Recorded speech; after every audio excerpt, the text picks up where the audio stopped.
Oke, kali ini kita akan membahas soal UAS KAI Ganjil tahun 2021-2022 untuk nomor 2. Nah, di sini kita punya soal berkaitan dengan AAS dan FTIR. Nah, kita jawab dulu yang A, 2A. Di sini 2A pertanyaannya adalah salah satu alat analisis unsur logam dalam sampel adalah AAS, Atomic Absorption Spectrophotometer. Ada beberapa unsur yang digolongkan dalam metaloid seperti Te, Se, Sp, dan As. Nah, instrumen apa yang sebaiknya digunakan? Kita bisa berikan penjelasan sekaligus bagaimana prosedur analisisnya. Nah, jadi begini, AAS ya. AAS itu Atomic Absorption Spectrophotometer. Dia digunakan untuk menganalisis kadar dari suatu unsur atomik ya. AAS analisis unsur atomik. Atomik tuh ya kayak contohnya Fe, terus apa lagi ya? Logam-logam biasanya Fe, Cr gitu. Jadi untuk satu atom. Nah, AAS jika digunakan pada senyawa metaloid, senyawa unsur metaloid, maka akan terjadi interferensi. Nah, terjadi interferensi cukup besar. Kemudian nanti akan terjadi reproducibility yang rendah. Reproducibility rendah dan sensitivitasnya juga rendah. Sensitivitas pembacaan juga bakalan rendah. Nah, hal ini disebabkan dari sifat metaloid itu sendiri gitu ya. Nah, lalu apa alat yang cocok?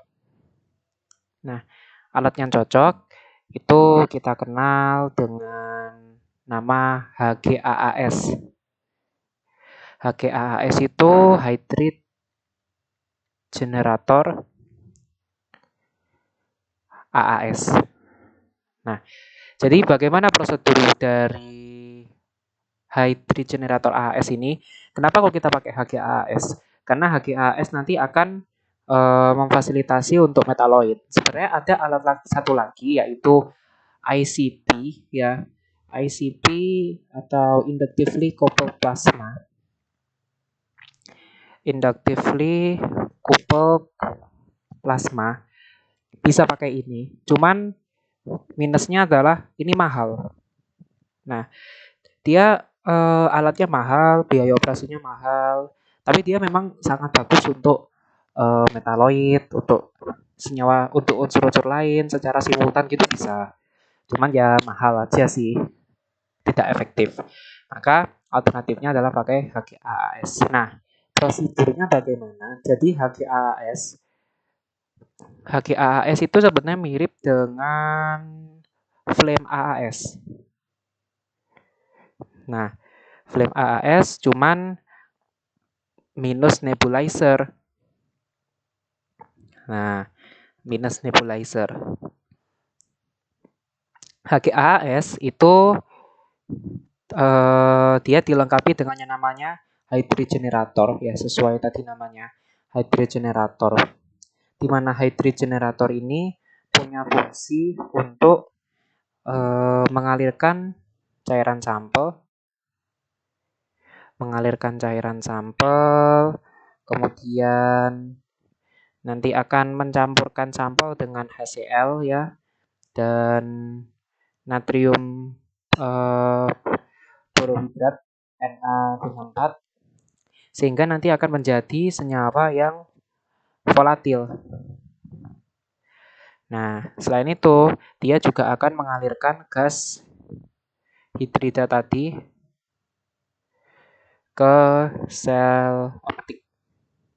Nah, seperti itu.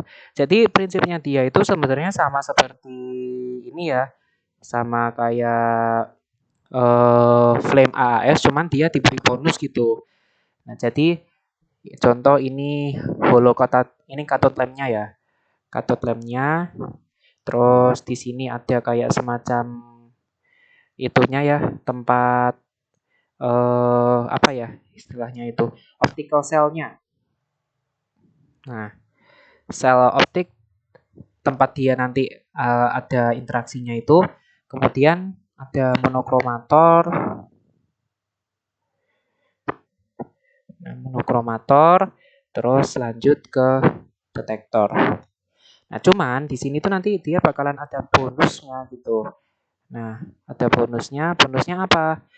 Jadi sebelum dia dibakar di sini, si sampel akan dicampurkan dengan HCl dan natrium borohidrat.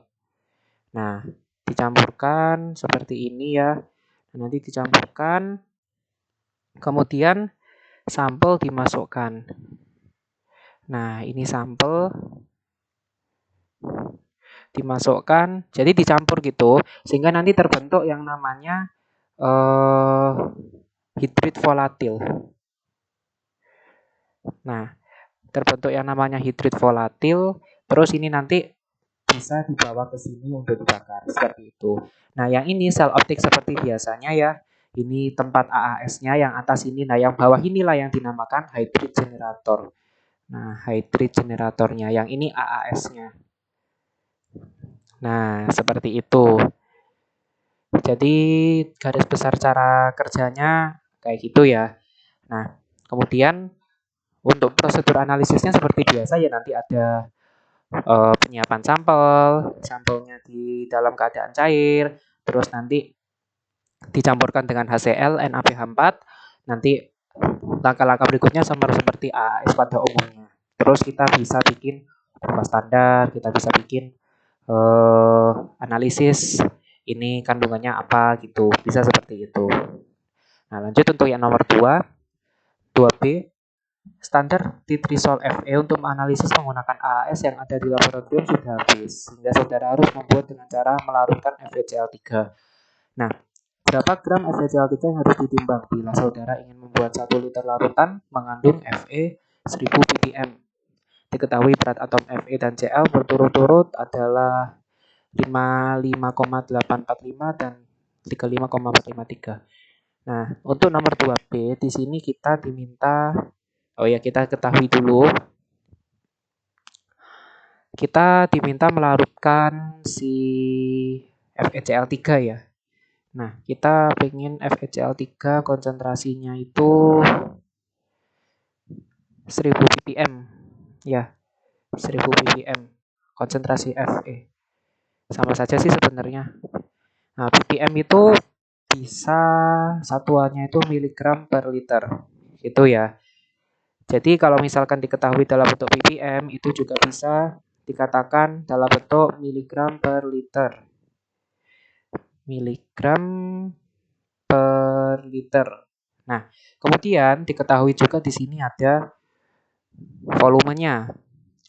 Nah, volume larutan di sini 1 liter ya. Volume larutannya 1 liter. Kemudian diketahui AR-nya si Fe ini 55,845. Ini gram per mol. Kemudian AR-nya si Cl di sini adalah 35,453. 453 sama gram per mol. Nah, di sini karena gram per mol ini juga perlu kita konversi jadi gram gitu. Berarti ini jadi 1 gram per liter. Nah, seperti itu. Berarti kalau misalkan kita ingin membuat sebuah larutan FeCl3 ya. Ini caranya adalah kita mencari mol dari FeCl3. Nah, kan kalau kita tahu itu konsentrasi itu sama dengan N per V ya. Di mana V-nya itu dalam bentuk liter, N-nya itu mol, berarti ini mol per liter. Cuman masalahnya di sini kan diketahui 1 gram per liter ya. Berarti kita harus konversi dia menjadi mol per liter. Caranya bagaimana? Caranya, konsentrasi FeCl3 itu kita bagi dengan MR FeCl3 gitu. Sama dengan mol per liter. Nah, begitu. Nah, konsentrasi FeCl3 tadi 1 gram per liter per mR-nya itu berarti di sini MR FeCl3 sama dengan 55,845 ditambah 3 kali 35,453 sama dengan 55,845 ditambah 3 kali 35,453 itu ketemunya 106,359 ya. Ditambahkan kita jumlahkan ketemunya 162,204 gram per mol. Nah, ini dibagi 162,204 gram per mol sehingga kita dapatkan ini N per 1 liter. Nah, ini bisa kita coret. Jadi 1 dibagi 162,204 itu 6,165 kali 10 pangkat minus 3. Ini mol per liter sama dengan N per 1 liter. Maka kita dapatkan molnya sebesar 6,165 kali 10 pangkat minus 3 mol. Ini molnya si FeCl3. Nah, kemudian kita mencari massa FeCl3 sama dengan molnya tadi dikalikan dengan MR. Nah, ini sama dengan 6,165 kali 10 pangkat minus 3 kali ini tadi mol ya, dikali 162,204 gram per mol.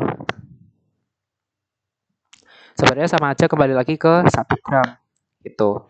Berarti massa FeCl3 yang dibutuhkan itu sebesar 1 gram. Itu. Nah, kembali lagi ke 1 gram. Jadi masanya 1 gram, kita nggak perlu mencari yang HCl-nya ya. Karena HCl di sini juga dia hanya sebagai pelarut saja. Oke. Nah, seperti itu. Kemudian C. Cara interpretasi data spektrogram FTIR bagi pemula antara lain adalah dengan melihat apakah ada peak di daerah wave number sekian.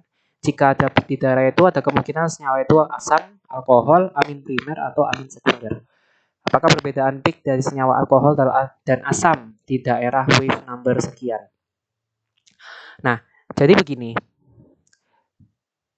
Kalau misalkan kita punya gugus fungsi gitu ya.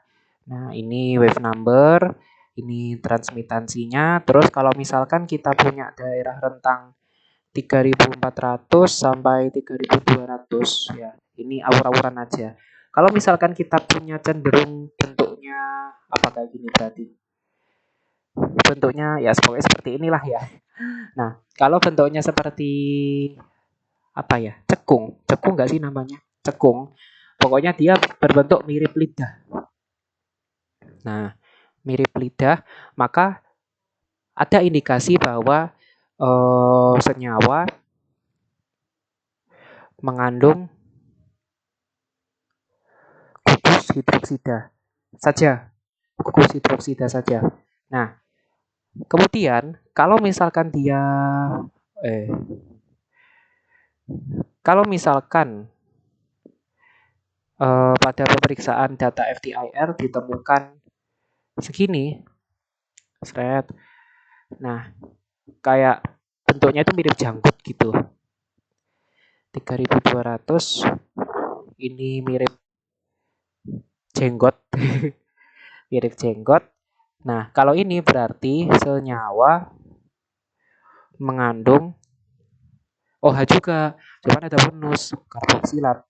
Nah, dia punya gugus karboksilat. Jadi kalau ingin membedakan tuh dilihat dari bentuknya ini, gitu. Nah, seperti itu. Karena selain itu, kalau misalkan pada karboksilat itu pasti nanti bakalan ada kemungkinan indikasi peak pada 1600. sekitaran 1600 lah.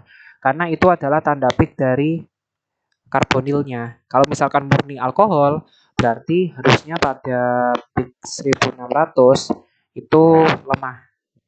Lemah dalam hal ini tidak ada karbonil. Nah, seperti itu. Kemudian itu untuk jawabannya 2C ya. Jadi ditinjau dari bentuk ininya. Nah, kemudian untuk nomor D, cara analisis sampel dengan FTIR dan ATR FTIR ya. Kalau kita punya FTIR, nah FTIR itu penyiapan sampelnya biasanya diletakkan pada wadah yang apa ya? IR apa ya istilahnya itu ya? Wadahnya itu dia apa sih namanya? Transparan gitu loh, IR transparan. Mungkin kalau teman-teman ada istilah lain ya monggo dikoreksi ya. IR transparan itu gunanya apa sih? Wadah agar wadah itu tidak perlu bukan tidak perlu ya. Ya benar tidak perlu mengintervensi hasil bacaan. Nah, jadi kalau misalkan wadah itu harus yang seperti itu gitu. Contohnya itu apa? Kalau misalkan sampelnya padatan itu berarti kita pakai pelet yang dicampur dengan KBR gitu. KBR ini termasuk IR transparan. Dia nggak akan mengganggu atau mengintervensi hasil bacaan. Nah, bedanya kalau ATR, FTIR ya. Kalau ini sampel bisa langsung diuji. Nah, bisa langsung diuji tanpa harus diletakkan pada wadah. Nah, diletakkan pada wadah. Mengapa? Karena ITR itu nama lainnya itu ini ya. Sebentar. Attenuated total reflectance. Reflect berarti berdasarkan pada pantulan. Ya, berdasarkan pada pantulan. Jadi nanti kalau misalkan ITR itu kita punya yang namanya sampel di sini itu ini sampelnya. Nah, nanti gelombang infrarednya akan memantul di sini gitu. Nah, keluar dengan hasil bacaan. Nah, ini IR-nya, infrarednya. Sehingga sampel itu nggak perlu nggak perlu kayak dipreparasikan gitu. Jadi kita nggak perlu kayak bikin peletnya, kita nggak perlu bikin kayak diletakkan di wadahnya gitu kalau sampel cair. Sampel gas tidak perlu ada wadahnya, bisa langsung diletakkan di atas ininya apa tempat sampelnya ini itu. Jadi itu yang membedakan antara ITR, FTIR dengan FTIR dalam hal preparasi sampelnya. Nah, seperti itu. Jadi begitulah pembahasan untuk yang nomor 2 ya. Nah, seperti itu.